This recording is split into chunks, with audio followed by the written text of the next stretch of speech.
Welcome to Black Belt Radio, the podcast where we explore the world of martial arts, its traditions, its truths, and especially the art of Tang Korean Karate. I'm your host, Tang Grandmaster Kevin Case, and this is episode number 14. Today, we're taking a close look at a topic that stirs a lot of conversation in our community, the McDojo. What it is, how to spot one, and why it matters to anyone serious about martial arts. Plus, we'll talk about the deeper side of training, the journey that goes beyond belts and trophies, and how martial arts can shape who we are in ways most people never expect. So let's get started. The martial arts industry has a shocking secret. Nearly 40% of schools now prioritize profit over proper training, creating what insiders call the McDojo epidemic. But how can you spot the difference between authentic training and a black belt factory? That's such an alarming statistic. I've heard these McDojos are becoming more common, but I had no idea it was that widespread. What exactly makes a school fall into this category? Well, you know how fast food places prioritize speed over quality. These McDojos operate on the same principle. I recently heard of one where the instructor claimed he could teach secret death touch techniques in just 6 weeks for the low price of $2,999. Oh my goodness. And people actually fall for these claims? Unfortunately, yes. Studies show that new martial arts students are particularly vulnerable during their first 3 months of searching for a school. These McDojos use sophisticated marketing tactics that prey on beginners' enthusiasm and lack of knowledge. What are some of the most common red flags people should watch out for?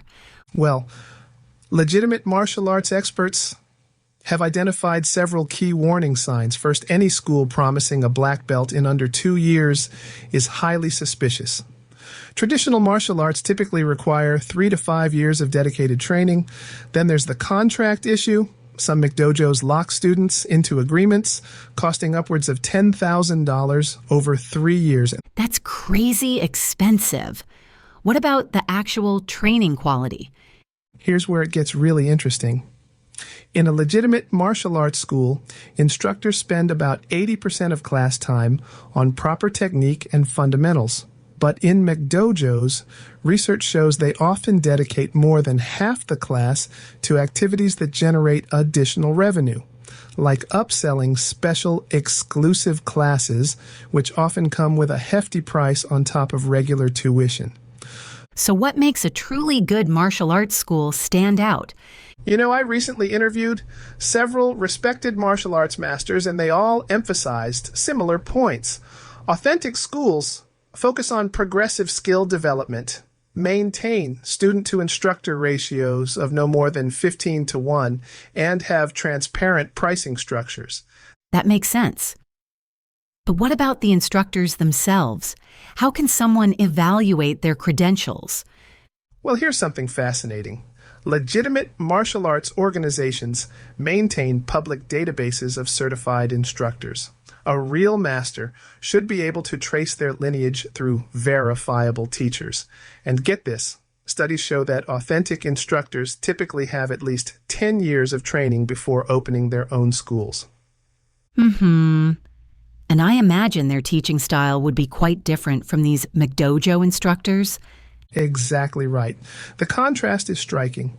Authentic instructors emphasize student safety, proper progression, and character development. They're also typically members of recognized martial arts organizations and regularly attend continuing education seminars. What about the psychological aspect? Why do you think people fall for these McDojo schemes? That's such an interesting question. Psychology research suggests it's similar to why people fall for get-rich-quick schemes. These places tap into what experts call the instant gratification bias, promising quick results without the necessary work. They also use high-pressure sales tactics that create artificial urgency. So what would you recommend as the first steps for someone interested in finding a legitimate school? Based on expert recommendations, start by visiting multiple schools and observing classes. Look for a student retention rate of at least 60% beyond 6 months. That's a key indicator of quality training. And here's a surprising tip. Legitimate schools often have lower belt ranks, teaching alongside higher ranks, showing a real commitment to developing their students. Those are really practical suggestions. Any final thoughts for our listeners? Well, remember this key statistic. Authentic martial arts training typically leads to a 40% improvement in physical fitness and mental focus within the first year. But these benefits only come from legitimate training methods. Take your time, do your research, and don't be afraid to ask tough questions. A real martial arts school will appreciate your diligence and welcome the opportunity to prove their worth through their teaching, not their marketing. That's such valuable insight for anyone considering martial arts training. And you know what's really encouraging? Despite the McDojo trend, there's been a 25% increase in traditional martial arts schools over the past 5 years. So while the flashy quick fix places might grab headlines, authentic training is still going strong. You just need to know where to look. You're listening to Black Belt Radio. A decorated martial arts instructor from Worcester, UK, is helping local children overcome bullying by teaching the same discipline that helped her find confidence decades ago. Sally Gleaves, head instructor at Worcestershire Martial Arts in Worcester, recently earned a bronze medal at the European Taekwondo Championships. But beyond the podium, she's making her greatest impact in the training hall, where she mentors children and teens who, like her, have faced bullying and self-doubt. Gleaves began her martial arts journey at just 9 years old, encouraged by her mother as a way to build self-esteem after facing persistent bullying.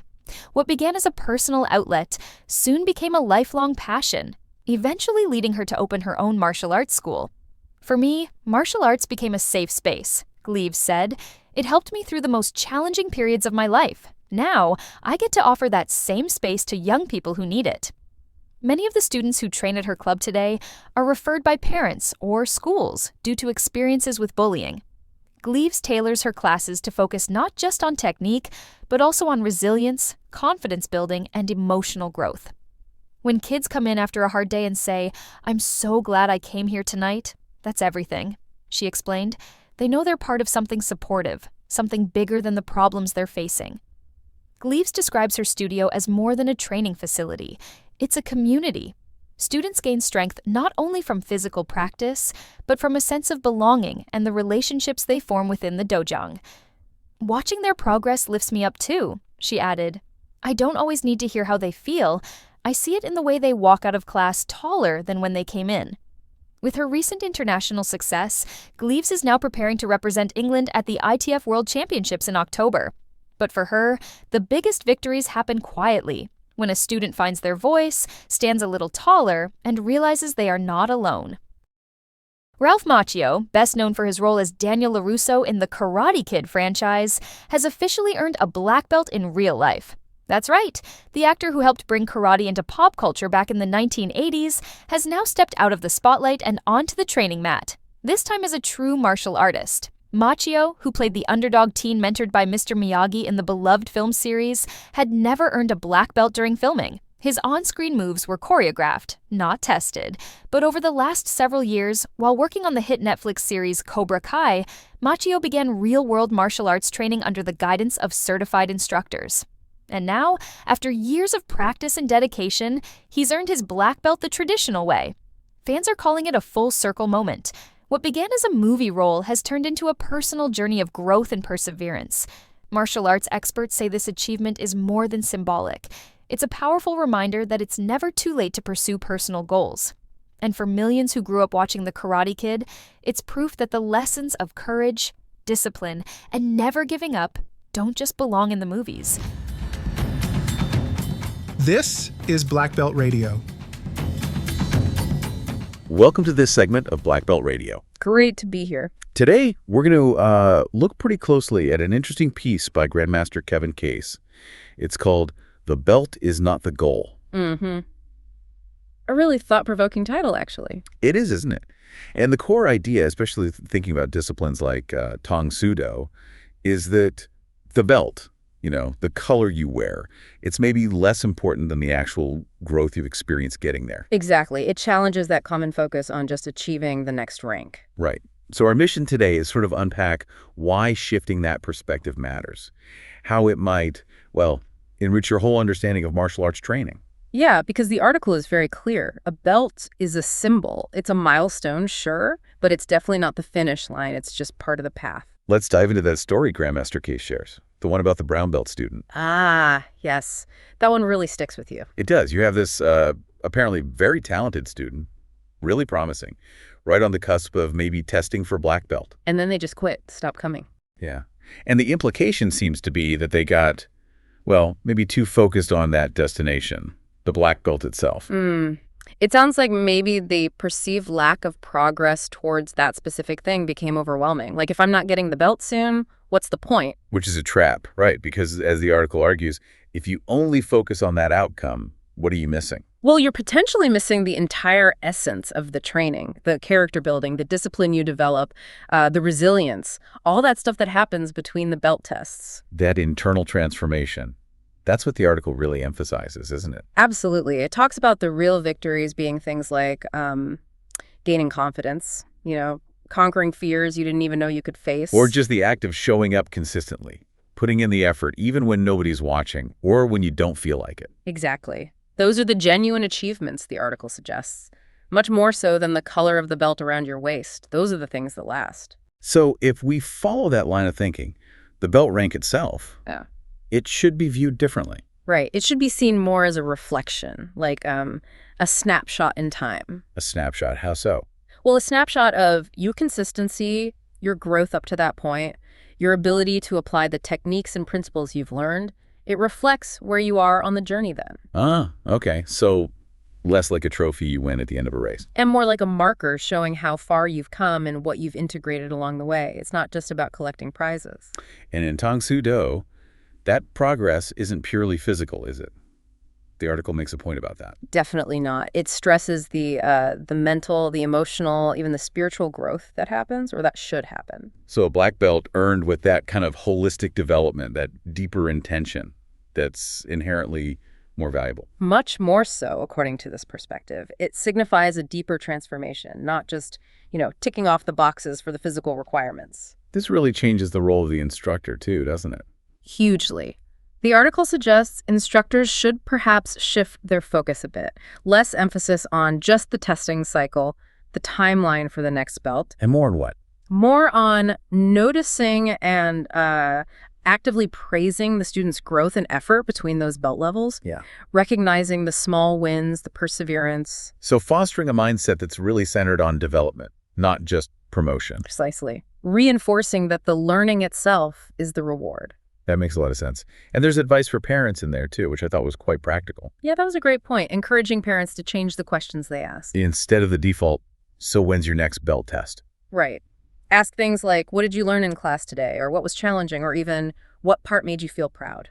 It subtly guides the child's focus towards the experience, towards the learning process, rather than just the next rank. Exactly. It values the journey they're on. It's also interesting how the article touches on the perspective of more experienced martial artists, long-term practitioners. It mentions that for many who reach higher ranks, the actual importance placed on the belt itself tends to diminish. Really? How so? Well, the focus shifts. It becomes less about the external symbol and more about living up to personal standards, holding yourself accountable. Both inside the dojang and outside, in everyday life. It becomes about embodying the principles, not just wearing the rank.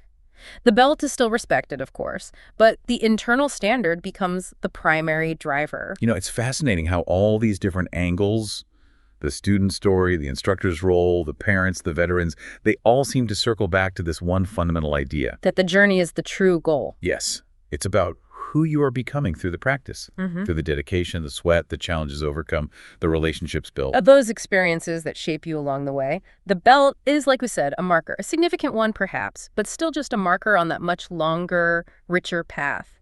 Grandmaster Case's article, it really serves as a powerful reminder, doesn't it? Okay. For Tang Do practitioners, certainly, but maybe more broadly too. I think so. It applies to learning almost anything, really. That ongoing process of self-improvement, of learning and growing, that's where the real value lies. It's not about the final certificate or the title or the belt. It's about the person you're slowly, sometimes painstakingly, evolving into with each session, each problem solved, each small step forward. Yeah, it's the becoming, not just the having become. So maybe something for you, the listener, to think about. Consider your own learning journeys, whether it's martial arts or a new skill or work or anything else. What parts of those journeys, maybe the parts without a clear belt or reward, have actually been the most impactful in shaping who you are today? Reflecting on that might just give you a new appreciation for the path itself, for the effort and the growth, regardless of the external milestones. Appreciating the process, not just the outcome. It's a valuable shift. Definitely something worth considering. That wraps up episode 14 of Black Belt Radio. I hope today's discussion gave you something to think about, whether it's how to recognize the McDojo or how the martial arts journey goes far beyond what you see on the surface. Remember, Tang Soo Do isn't just about kicking and punching. It's about growth. It's about discipline and becoming your best self. Thanks for joining me. If you enjoyed the episode, be sure to subscribe, share it with your fellow martial artists, and leave a review to help others find the show. Until next time, stay strong, stay humble, and as always, Tang Soo!